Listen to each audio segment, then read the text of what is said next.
নমস্কার প্রিয় শ্রোতা বন্ধুরা, তিয়াশার গল্পের বৈঠকে আপনাদের সবাইকে স্বাগতম।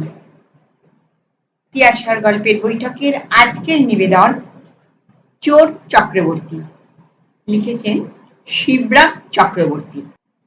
অনুগ্রহ করে গল্পটা সম্পূর্ণটা শুনবেন, আশা করি ভালো লাগবে।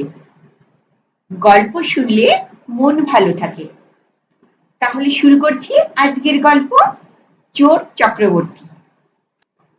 চোর চক্রবর্তী বলে একটা কথা আছে না, তার মানে এই নয় যে চক্রবর্তীরা সব চোর। চক্রবর্তীরা চোর হয় এমন কথা আমি বলতে পারি না, স্বয়ং চক্রবর্তী হয়ে। ওর মানে হচ্ছে রাজ চক্রবর্তী বলেও তো একটা কথা আছে। রাজ চক্রবর্তী মানে কি চক্রবর্তীরা সবাই রাজা? তা তো নয় নিশ্চয়ই। আমি তো কোনো চক্রবর্তীকে কখনো রাজা হতে দেখিনি, এমনকি নিজেও না। রাজাদের মধ্যে যে শ্রেষ্ঠ সেই হচ্ছে রাজ চক্রবর্তী, তেমনি চোরেদের ভিতরে যে সেরা সেই হলো গিয়ে চোর চক্রবর্তী। তেমনি ধারা এক চোর চক্রবর্তীর পাল্লায় পড়েছিল এই গরিব চক্রবর্তী। এটা তারই গল্প। আসলে এটা হচ্ছে চোর চক্রবর্তী সংবাদ, বিসংবাদও বলা যেতে পারে। চোর আর চক্রবর্তীর দ্বন্দ্ব সমাসের কাহিনী। গ্রীষ্মের ছুটিতে আম খাওয়ার লোভ সামলাতে না পেরে বনগাঁর কাকাদের বাড়ি বেড়াতে গেলাম। সন্ধ্যার একটু পরে গিয়েই পৌঁছেছি। দেখি যে আমিও হাজির আর কাকিমারাও বেরোচ্ছেন। কোনো গায়ে নাকি রামযাত্রা হচ্ছে, তাই তারা শুনতে যাচ্ছেন। সারা রাতের ধাক্কা। সে কি, আমিও এলাম আর তোমরাও বেরুলে?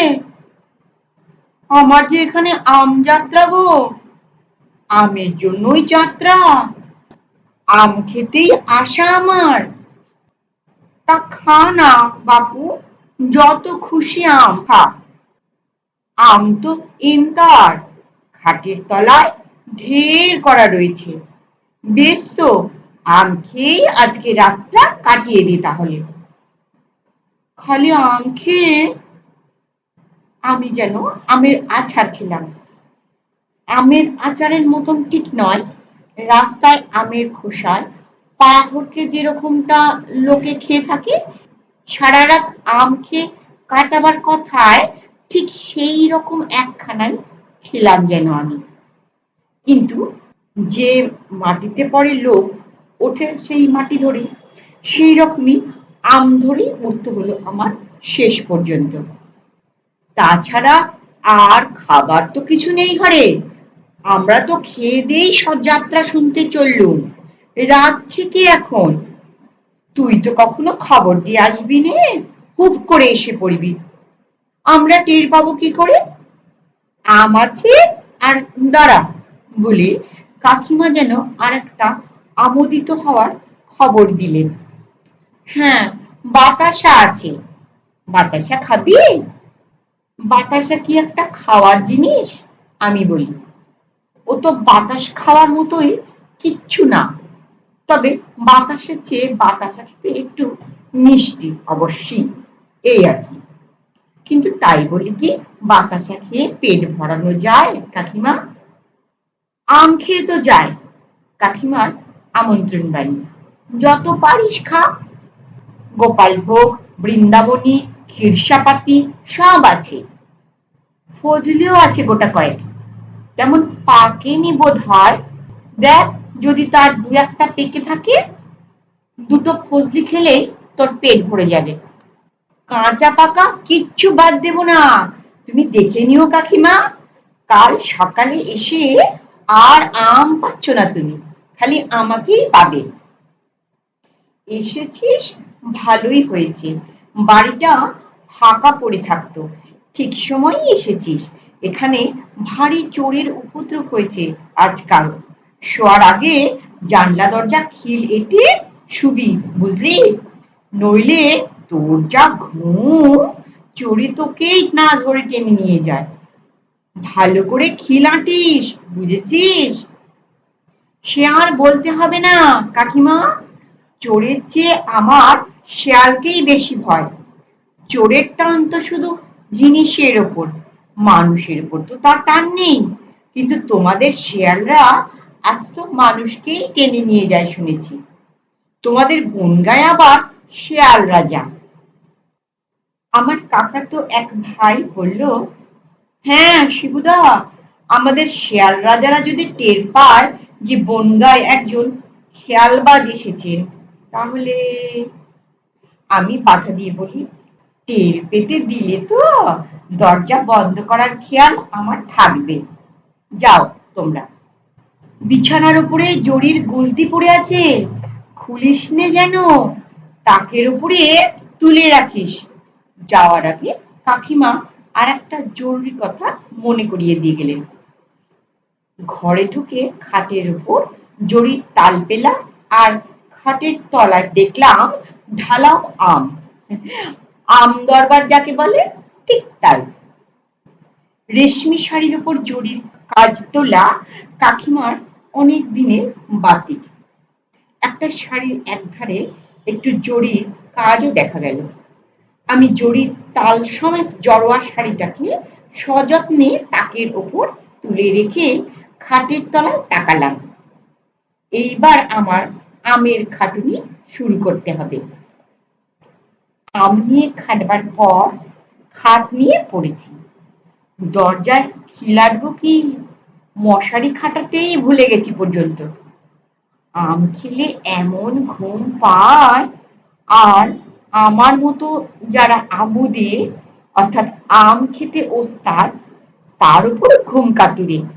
ভর পেট আম খেলে তাদের যে কি দশা হয়, কি দশা হয় তা টের পাওয়া গেল খুট করে একটা আওয়াজে আমার ঘুম ভেঙে যেতেই। দেখি সন্ডা মার্কা চেহারার একটা লোক প্রকাণ্ড এক ছোরা বাগিয়ে আমার সামনে দাঁড়িয়ে। দরজার খিল আঁটতে যেমন ভুলেছি, তেমনি ভুলে গেছি হারিকেনের বাতিটাও নেভাতে। উজ্জ্বল আলোয় দুশ্মন চেহারাটা স্পষ্টই দেখতে পেলাম। তার বেয়ারা ছায়াটা লম্বাটে হয়ে খোলা দরজার ভেতর দিয়ে বেরিয়ে বাইরের অন্ধকারে গিয়ে মিশেছে। দেখি আমার হয়ে গেছে। কিন্তু চোররা চক্রবর্তীদের কাছে কিছুই না। চাতুরিতে তারা আমাদের সঙ্গে পারে না, পেরে ওঠে না। তাকে দেখেই না আমি বিছানায় উঠে বসেছি। হাত জোর করে একটি নমস্কারে সাদর অভ্যর্থনা জানিয়েছি। আসুন প্রভু, আসুন আসুন, আসতে আজ্ঞা হোক। চালাকি রাখো, সিন্ধুকের চাবিটা দাও তো, চোর বলল। নইলে দেখছো তো আমার হাতে, এই এটা আর আমার হাতে থাকবে না, তোমার ভুঁড়িতে দেখতে পাবে। বলে ছোড়াটা সে একটু নাড়ল। নিজের অগোচরে ভুঁড়িতে আমি একটু হাত বুলিয়ে দিলাম। তারপরে বললাম, আগে বসুন তো, আগে এসেছেন যখন কৃপা করে ওই আরাম চেয়ারটা একটু বসে আরাম করুন।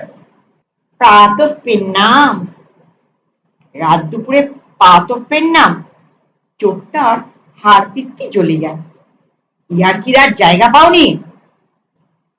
প্রভু যখন দয়া করে দর্শন দিয়েছেন, সুমধুর সুরে আমি শুরু করি, তখন একটু পায়ের ধুলো না দিয়ে ছাড়ছি নে।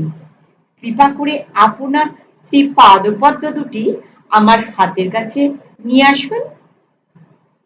আর তুমি ঠ্যাং ধরে আমায় উল্টে দাও, তাই না? তোমার ফন্দিটা আমি বুঝতে পেরেছি। যতটা ঠাউরেছ ততটা বোকা আমি নই।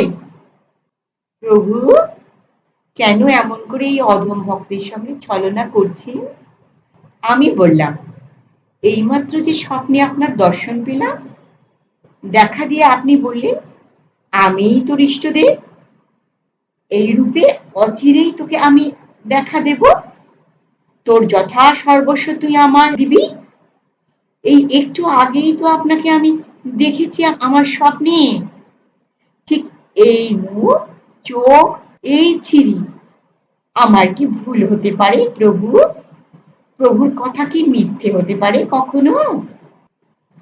এই মুখ, এই ছিরি তুমি একটু আগে দেখেছো?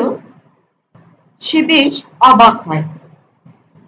একটু আগেই তো দেখলাম আমার স্বপ্নে আপনি দেখা দিয়ে বলেছে আবার তোকে আমি দেখা দেব। তাই তো আপনি আবার আমাকে দেখা দিতে এলেন। আপনার এই দিব্যকান্তি আবার আমি দেখতে পেলাম। চোরটা কেমন হতভম্ব হয়ে যায়, কি বলবে ভেবেই পায় না। শুধু একটু পরে তার মুখ দিয়ে বেরোয়, আশ্চর্য! প্রভু, আপনি কি চান বলুন? আমার যা আছে সব আপনাকে ঢেলে দিচ্ছি।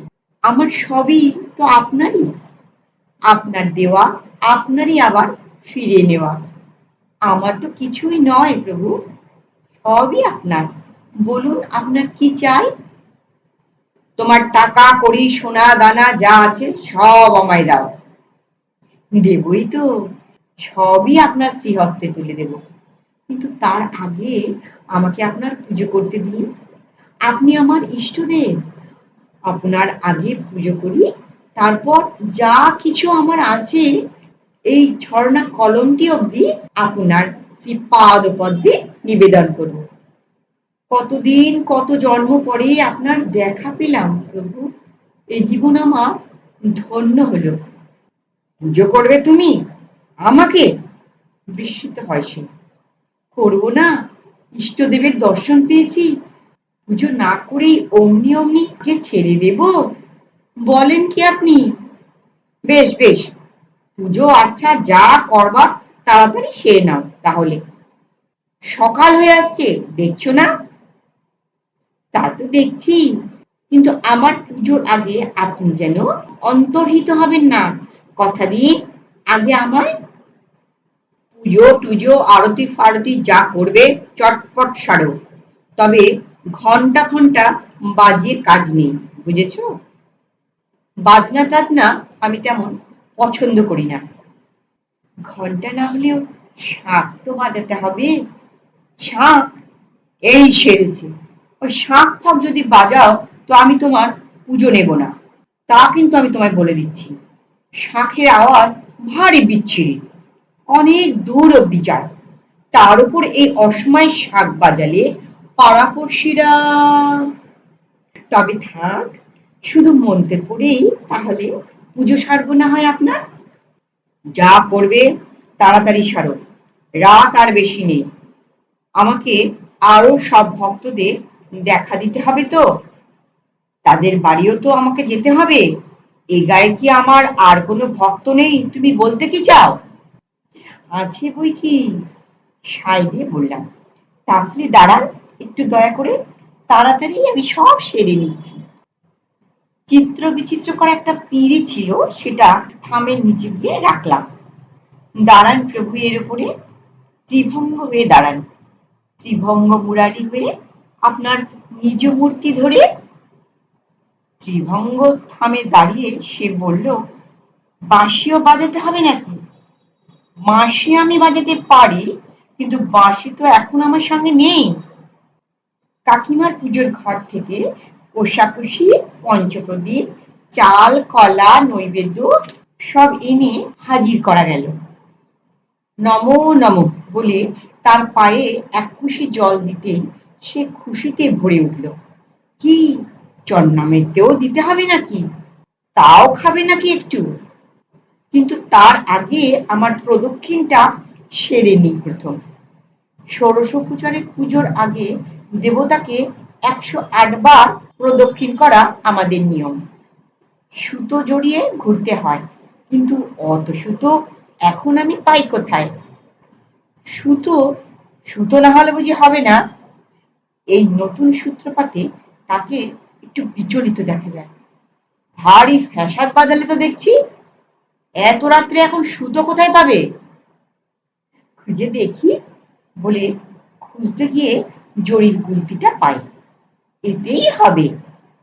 এই সোনালী সুতোতেই হয়ে যাবে। ভালোই হবে আরো। দেব অঙ্গে সোনাই ভালো মানায়। নিন, আপনি জরির এই খুঁটটা ধরুন, বেশ শক্ত করে ধরে থাকুন। আমি ঘুরিয়ে ঘুরিয়ে মন্ত্র পড়ি আর আপনাকে 108 বার প্রদক্ষিণ করি। 1 2 করে আপনি গুনে যাবেন 108 পর্যন্ত। বুঝেছেন? আমি গুনতে পারবো না। নিজের গুণপনা দেখাতে সে নারাজ। আমি যে মন্ত্র আওড়াবো, গুনবো কি করে? বেশ, তাহলে আমিই গুনছি। শুরু করো চটপট। গুলতির দিকের খুঁটটা সে ধরে থাকলো আর আমি জরির গুলতিটার নিয়ে থামের সঙ্গে জড়িয়ে তাকে প্রদক্ষিণ করতে শুরু করলাম। আর পুজোর সমস্ত খুঁটিনাটি বজায় রেখে তার সঙ্গে সঙ্গে আমার মন্ত্রপাঠও চলল। মাস্মেকং নরং জাতি দৌমাসৌ মৃগসুগৌরী পশ্য সিংহ মদ উন্মত্ত শশকেন নিপাতিত নমস্তস্যৈ নমস্তস্যৈ নমস্তস্যৈ নমো নমঃ। আর চোরটা মন্ত্রমুগ্ধ হয়ে গুনে যেতে লাগলো। 1 2 3 4 27 28 52 53 75 76 107 108। ব্যাস, ঠিক করে ঠাকুরকে একটা প্রণাম ঠুকে আমি বলে উঠলাম, প্রভু, আমার পুজো খতম। এইবার আপনি দয়া করে আমার সঙ্গে চলুন। আসুন আমাদের মালখানায়। আপনার কি চাই নিজেই এসে দেখুন। দেখে শুনে পছন্দ করে বেছে নিন। আমার সিন্দুক খুলে সব আপনাকে উজাড় করে দেব। মন্ত্রমুগ্ধ একটা সুখতন্দ্রা যেন চট করে ভেঙে গেল চোরটার। আমার সঙ্গে আসার চেষ্টা করতে গিয়ে তার চটকা ভাঙলো আর একবার। চেষ্টার গোড়াতেই তাকে থামতে হলো। থামাটাই তাকে থামিয়ে দিল। দেখলো সে জরির বাঁধনে থামের সঙ্গে জড়িত, আষ্টে পৃষ্ঠে জড়িত। এমনিতে জরির সুতো পলকা, কাঁচের মতোই কাঁচা, ক্ষণভঙ্গুর। কিন্তু 108 বারের পাকে পাকা সোনার জড়োয়া গয়নার মতোই তার গায়ে গেঁথে বসেছিল। একটা খড় যেমন কিছুই না, একটানেই ছেঁড়া যায়, কিন্তু অনেক খড়ের আটি এক করলে তা এতই প্রখর হয় যে তখন সে হাতিকেও বাঁধতে পারে। চোরটাকে স্তম্ভের গায়ে ঠেসে দিয়ে স্তম্ভিত হয়ে দাঁড়িয়ে থাকতে দেখলাম। বেচারার হাত পা বাঁধা, কাটানো ছাড়ানোর উপায় নেই। জরির সঙ্গে জড়িয়ে নরঞ্চরণ নাস্তি। এই বিজড়িত ভাবে তাকে এমন অদ্ভুত দেখাচ্ছিল, বোকা বোকা চেহারায় ভূতের মতন দাঁড়িয়ে একটা কিম্ভূত কিমাকার। জড়ীভূত হয়ে সে চিৎকার করতে থাকে, এসব তোমার কি কাণ্ড বলতো? এ কি হয়েছে? প্রদক্ষিণ না গোষ্ঠীর পিণ্ডি? নাও, পুজো তো সেরেছ, এখন আমায় খুলে দাও। ভোর হয়ে এলো, দেখছো না? বলছি না এই রাত্রেই আমাকে আরো সব ভক্তদের দেখা দিতে হবে। নাকি তোমার একটা পুজো নিলেই আমার হয়ে যাবে? 7 পুরুষ উদ্ধার হবে আমার? প্রভু, আর একটুখানি দাঁড়ান, নয়ন ভরে আপনাকে দেখি, দেখে আমার দু চোখ সার্থক করি। সোনালী জড়ি আপনার শ্রীঅঙ্গে জড়িয়ে আহা, মরি মরি, কি মানিয়েছে। জড়ি আপনাকে বেশ মানায়, কিন্তু চোরটা সে কথা মানতে চায় না, চেঁচাতে থাকে। আর 1 মিনিটও সে জড়ির সঙ্গে জড়াজড়ি করে থাকতে রাজি নয়। সমস্তটাই তার কাছে তখন জরিমানার মতোই বোধ হতে থাকে। আচ্ছা ফাঁসাদ বাঁধালে তো তুমি বাপু, এই কি তোমার হাঁ করে ঠাকুর দেখবার সময়? ভোর হয়ে গেল এদিকে, কাক ডাকতে শুরু করছে, দেখছো না? দেখলাম বই কি, কাক ডাকা ভোর খোলা দরজার ফাঁক দিয়ে উকি দিচ্ছিল। দেখতে দেখতে কাকা ডাকলেন, কাকিমা ডাকলেন, কাকাতুতো ভাইদের হাঁক ডাক শোনা গেল। যাত্রা দেখে ফিরলেন সবাই। নমস্কার। গল্পটি কেমন লাগলো? গল্পটি ভালো লাগলে একটা লাইক করতে ভুলবেন না। আর এইরকম গল্প শুনতে হলে অতি অবশ্যই চ্যানেলটিকে সাবস্ক্রাইব করবেন এবং বেল আইকনটি অন করে রাখবেন। আপনাদের কোনো মতামত থাকলে অতি অবশ্যই কমেন্ট বক্সে লিখে জানাবেন।